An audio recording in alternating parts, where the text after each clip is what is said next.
आप सभी सुनने वालों को मेरा प्रणाम।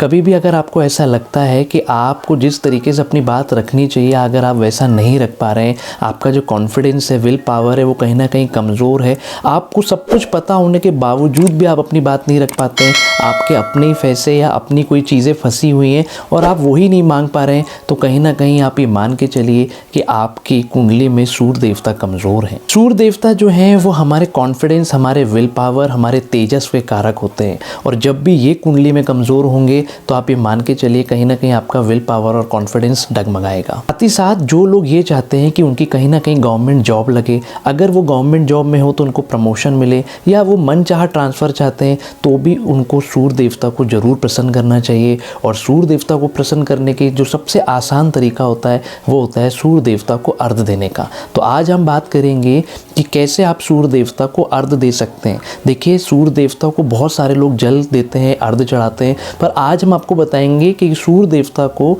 जल चढ़ाने समय हमें क्या गलतियां नहीं करनी चाहिए। तो आइए शुरू करें। जब भी आप सूर्य देवता को जल चढ़ाएं तो हमेशा ये ध्यान रखिए कि आप तांबे के लोटे का इस्तेमाल करिए। कुछ लोग स्टील का लोटा और कई बार प्लास्टिक के लोटे का भी इस्तेमाल कर लेते हैं, जो कि बिल्कुल भी गलत है। देखिए, सूर्य देवता की जो धातु होती है वो होती है सोना, पर आज के टाइम पे ये बिल्कुल भी पॉसिबल नहीं है कि आप सोने के लोटे में जल चढ़ाएं। तो कम से कम तांबे का लोटा लीजिए और उसमें थोड़ा सा नर्मदा जल या गंगा जल डालिए और उसके बाद उसमें नॉर्मल पानी मिलाइए और उसके बाद हम सूर्य देवता को अर्घ देंगे। इसमें एक बात का और विशेष रूप से ध्यान रखिएगा कि कभी भी नॉर्मल जल से सूर्य देवता को हमें अर्घ नहीं देना है। उस जल में कहीं ना कहीं हम थोड़ा सा लाल कुमकुम डाल लीजिए या फूल डाल लीजिए। ये चीज़ें कुछ ना कुछ हमें ज़रूर जल में डालना चाहिए और उसके बाद ही हमें सूर्य देवता को अर्घ देना चाहिए। दूसरा, जब भी आप सूर्य देवता को जल चढ़ाएं तो हमेशा उनके समय का ध्यान रखिएगा। वो टाइमिंग होता है सुबह 5 बजे से लेकर 9 बजे के बीच का।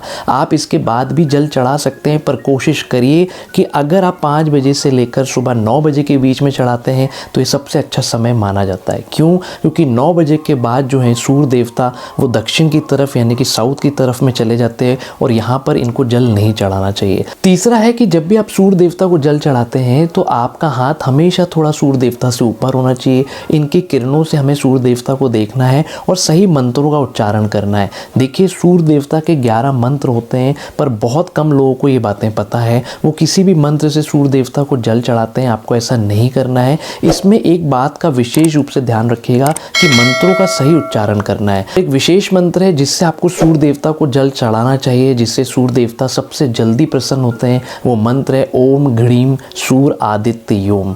वैसे तो 11 मंत्रों में ये सबसे प्रभावशाली मंत्र है, पर इसको मंत्र को पढ़ते समय भी लोग सबसे ज़्यादा गलतियाँ करते हैं। वो ओम घड़ीम सूर्याय नमः बोल देते हैं, ओम घड़ीम बोल देते हैं। कुछ ना कुछ कहीं ना कहीं कुछ लोग गलतियाँ ज़रूर करते हैं मंत्रों को पढ़ते समय। तो आप सूर्य देवता को जल चढ़ाएं, मंत्रों का सही उच्चारण करिएगा और मंत्रों का उच्चारण करते करते सूर्य देवता को जल चढ़ाइएगा। चौथा है कि जब भी आप सूर्य देवता को जल चढ़ाते हैं तो इनका जो जल है वो कभी भी आपके पैरों में नहीं पड़ना चाहिए। आप जब भी जल चढ़ाएं तो कहीं ना कहीं नीचे गमला रख लीजिए या गमला होना चाहिए, या गमला नहीं है तो किसी प्रकार का कोई भी पात्र रख लीजिए। इसका जल अगर आपके पैरों में पड़ता है तो ये भी बहुत अच्छा नहीं माना जाता है।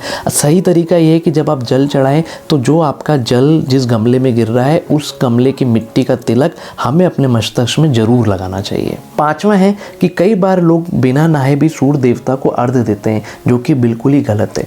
साथ ही साथ ठंड में लोग कई बार चप्पल पहन के सूर्य देवता को जल चढ़ाते हैं, ऐसा नहीं करना चाहिए। अगर आपको इतनी ठंड लग रही है तो आप सूर्य देवता को अर्घ या जल ना चढ़ाएं। आप सूर्य नमस्कार भी कर सकते हैं, उसका भी इतना ही प्रभाव है। पर जब भी आप सूर्य देवता को जल चढ़ाएंगे हमेशा ध्यान रखिए कि आपको नहाकर और नंगे पैर ही सूर्य देवता को अर्घ देना है।